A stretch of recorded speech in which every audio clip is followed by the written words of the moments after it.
तो विषय था आत्म साक्षात्कार, विषय था आत्म अनुभूति। उनके प्रवचन के समाप्ति के पश्चात एक बहन ने आकर उनसे रिक्वेस्ट की, क्या आप मुझे आत्मा की अनुभूति करा सकते हैं क्या? स्वामी जी ने कहा, हाँ अवश्य करा सकता हूँ, लेकिन मेरी एक इच्छा है। वो इच्छा अगर आप पूर्ण कर दें तो मैं आपको आत्मा की अनुभूति करा दूंगा। बहन ने पूछा, आपकी क्या इच्छा है?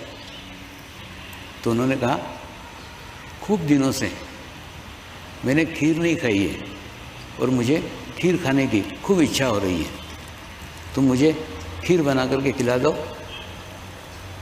मैं तुम्हें आत्मा की अनुभूति करा दूंगा। बहन बहुत खुश हो गई कि केवल खीर खिलाने मात्र से अगर आत्मा की अनुभूति हो रही है तो इससे कोई सस्ता सौदा हो नहीं सकता।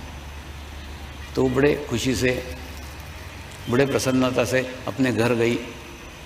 घर जाके अच्छे दूध को उबाला और उसके बाद में अच्छे उसमें सूखे मेवे डाले और मेवे डाल करके खूब 4 घंटे मेहनत करके, 4 घंटे प्रयास करके खूब अच्छी खीर बनाई और खीर बना करके स्वामी जी को देने के लिए आई।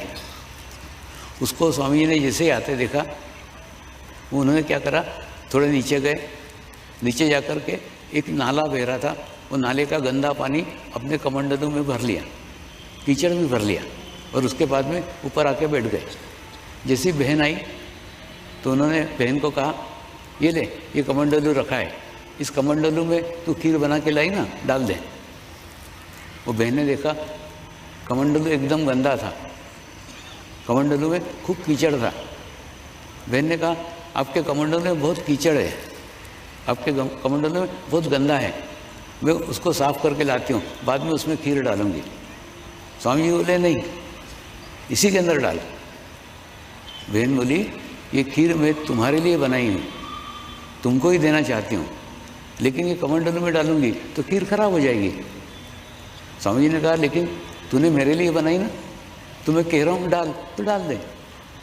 बहन ने कहा, नहीं, जब तक आप आपका कमंडलू साफ़ नहीं करते तब तक मैं उसमें खीर नहीं डालूँगी।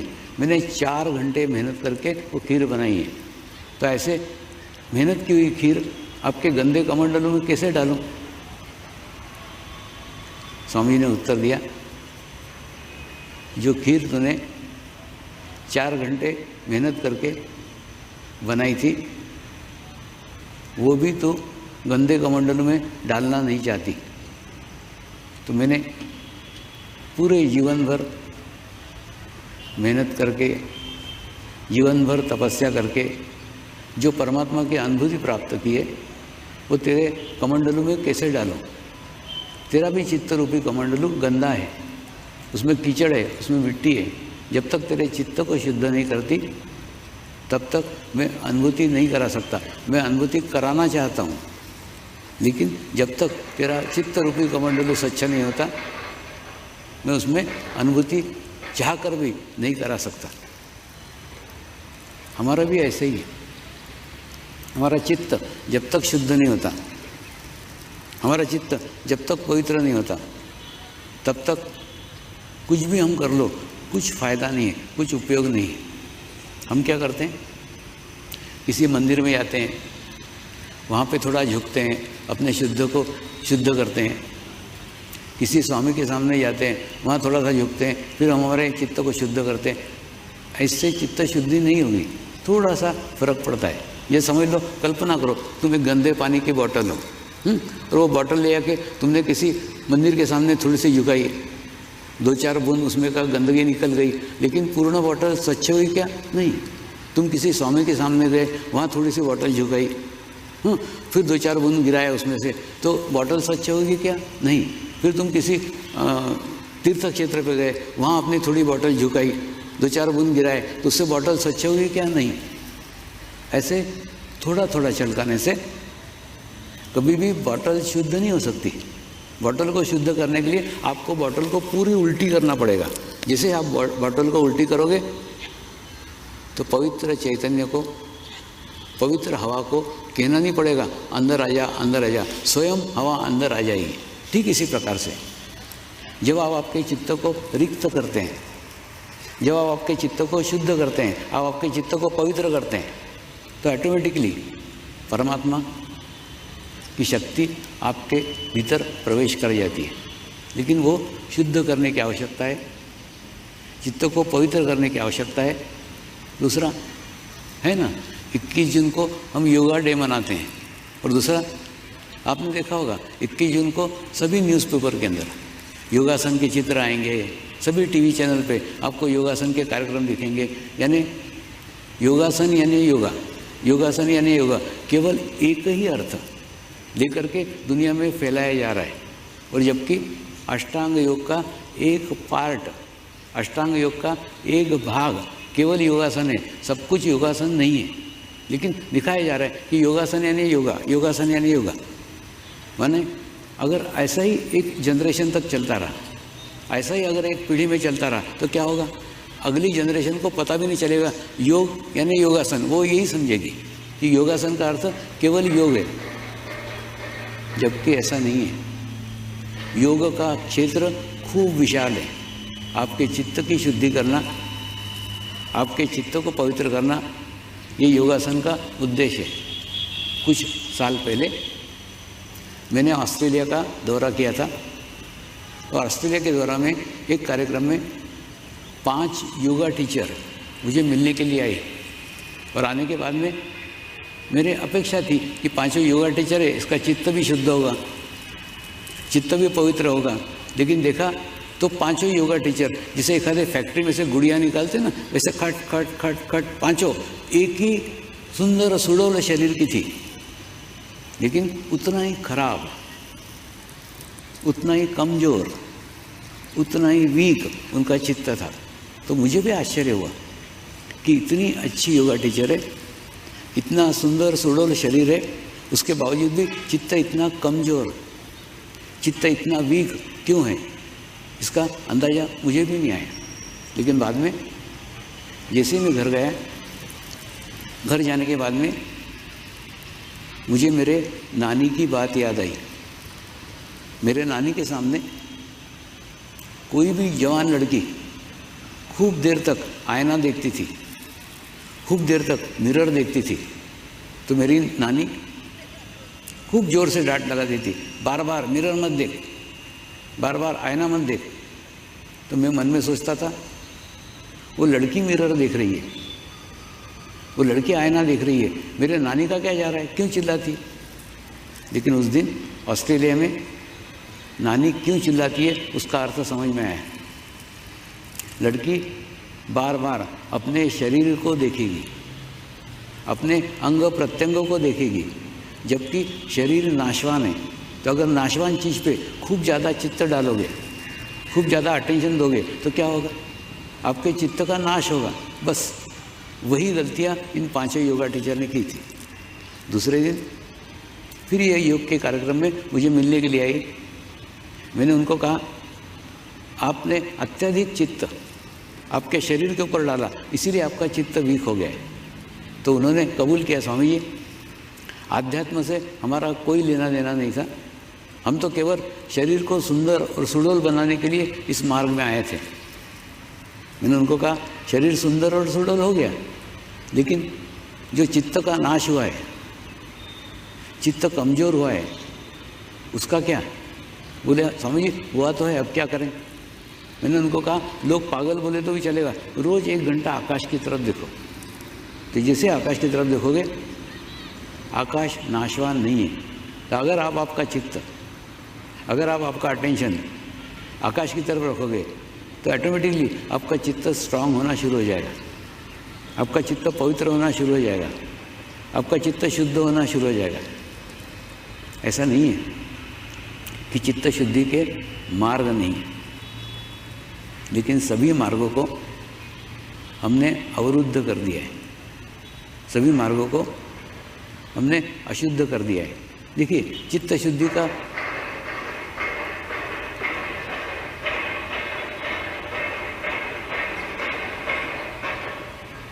शुद्धि का सबसे बड़ा आसान उपाय प्रार्थना है। अगर आप पूर्ण भाव से, पूर्ण मन से अगर प्रार्थना करते हैं तो प्रार्थना से भी चित्त शुद्धि होती है। देखिए प्रार्थना हम कब करते हैं? जब हम जानते हैं हम हमारे अहंकार से ऊपर उठते हैं और मानते हैं कि हमसे नहीं हो सकता। और जब हम प्रार्थना करते हैं तो हम हमसे भी हायर, हमसे भी उच्च स्थान के साथ संपर्क में आते हैं, उसके साथ जुड़ते हैं, उसके ऊपर हमारा चित्त रहता है। आप किसी भी रूप से जुड़ करके प्रार्थना करो, किसी भी हायर एनर्जी से जुड़ करके प्रार्थना करो, तो नेचुरली प्रार्थना सदैव भीतर से होती है, अंदर से होती है, बशर्ते उस प्रार्थना में आपका निजी कोई स्वार्थ न हो। अगर आप किसी निजी स्वार्थ के साथ प्रार्थना करते हैं तो प्रार्थना में अशुद्धि आ जाती है। ठीक उसी प्रकार से आप पूजा करने जाते हैं, पूजा भी एक सशक्त माध्यम है जिस माध्यम से आपके चित्त की शुद्धि होती है। लेकिन पूजा करते समय भी अगर आप कोई इच्छा लेकर के करते हैं, अगर आप कोई अपेक्षा लेकर के करते हैं तो फिर पूजा भी अशुद्ध हो जाती है। किसी भी अपेक्षा के साथ, किसी भी इच्छा के साथ पूजा नहीं करनी चाहिए। कई बार हम मंदिर में भी जाते हैं तो मंदिर में वहाँ के ऊर्जा के साथ, वहाँ के एनर्जी के साथ समरस होने की आवश्यकता रहती है। लेकिन हम वहाँ भी क्या करते हैं? हमारे समस्या के साथ समरस होते हैं। मेरी लड़की की शादी हो जाना चाहिए, मेरे लड़के को नौकरी लगना चाहिए, वहाँ जाकर के भी अपनी समस्या पे चित्त डालते हैं। वहाँ जाकर के प्रार्थना करो ना, जो कुछ हो वो आपके कृपा में हो। वहाँ पे हम आपका चित्त केवल उस स्थान की ऊर्जा के ऊपर होना चाहिए, उस स्थान के चैतन्य के ऊपर होना चाहिए। लेकिन हमारा चित्त कहाँ रहता है? हम मंदिर में जाके भी हमारा चित्त डालते हैं अपनी समस्या की ओर, हम हमारा चित्त डालते हैं हमारे प्रॉब्लम की ओर। जब ऐसा करेंगे तो हमारा चित्त शुद्ध कहाँ होगा? हमारा चित्त पवित्र कहाँ होगा? आवश्यकता है चित्त को शुद्ध करने की, चित्त को पवित्र करने की। जब तक आप चित्त शुद्धि नहीं करते, जब तक आप चित्त पवित्र नहीं करते, आप कितनी भी किताबें पढ़ लो, किताबें समझ में ही नहीं आएंगी, किताबों के अर्थ समझ में ही नहीं आएंगे। क्यों? जिन्होंने भी ग्रंथ लिखे हैं, ग्रंथ लिखने वाले ने अपनी स्वयं की एक आध्यात्मिक स्थिति बनाई हुई है, और एक आध्यात्मिक स्थिति बनाने के बाद में वो ग्रंथ का निर्माण किया है, ग्रंथ लिखा गया है। तो मान के चल रहा है कि आप एक शुद्ध आत्मा हैं, आप एक पवित्र आत्मा हैं, तो वो अपने स्तर के ऊपर लिख रहा है। लेकिन आप आपके स्तर के ऊपर ले रहे हैं, तो दोनों में स्तर का अंतर है।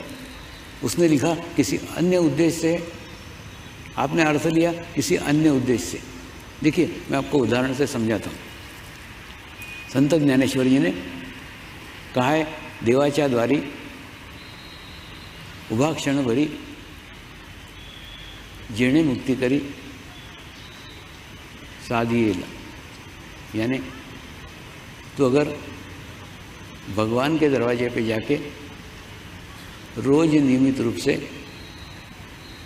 10 मिनट बैठेगा तो तुझे मोक्ष की प्राप्ति होगी। मनुष्य ने अपने स्तर के ऊपर उसका अर्थ लगाया।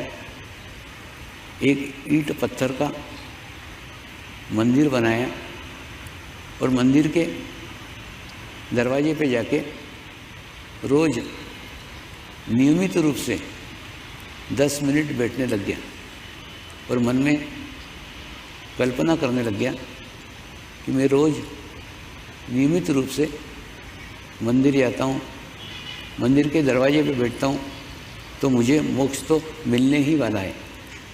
मनुष्य ने अपने लेवल पे, मनुष्य ने अपने स्तर पे अपनी बात को दिया। लेकिन संत ज्ञानेश्वर जी का उद्देश्य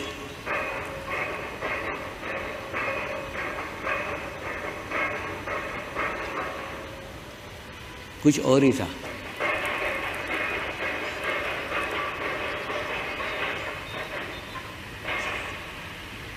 उनका उद्देश्य था आपका जो शरीर है, आपका शरीर ही मंदिर है और मंदिर का तालु भाग आपका द्वार है। मंदिर का द्वार आपका तालु भाग है। इस तालु भाग पे अगर रोज़ नियमित आप 10 मिनट बैठते हो तो आपको मोक्ष की प्राप्ति होगी। नियमित 10 मिनट तालु भाग पर बैठना यानी क्या? तालु भाग पर बैठना यानी एक ऐसे स्थिति में बैठना, एक ऐसी अवस्था में बैठना जब आपको भूतकाल के कोई विचार न हो। एक ऐसे स्थिति में बैठना जब आपको भविष्य काल के कोई विचार न हो, यानी एक विचार शून्यता की स्थिति में अगर आप 10 मिनट बैठते हैं तो आपको आपके जीवन में मोक्ष की प्राप्ति हो सकती है। लेकिन उन्होंने बताया अलग अर्थ में, मनुष्य ने लिया अलग अर्थ में। तो आवश्यकता है उस स्थिति को होने की। जब तक आप उस स्थिति में नहीं जाते, जब तक आप शुद्ध नहीं होते, जब तक आप पवित्र नहीं होते, पुस्तकों में लिखी हुई बातें भी आपके समझ में नहीं आएगी। और दूसरा, आप आपके इच्छानुसार, आप आपके सुविधानुसार उसका अर्थ लगा लेंगे। आवश्यकता है अपने चित्त को शुद्ध करने की, आवश्यकता है अपने चित्त को पवित्र करने की। जब तक चित्त शुद्ध नहीं होगा, जब तक चित्त पवित्र नहीं होगा, तब तक चित्त सशक्त नहीं हो सकता। देखिए, हमने प्रार्थना का मार्ग अशुद्ध कर दिया, हमने पूजा का मार्ग अशुद्ध कर दिया, हमने देवस्थान का मार्ग अशुद्ध कर दिया।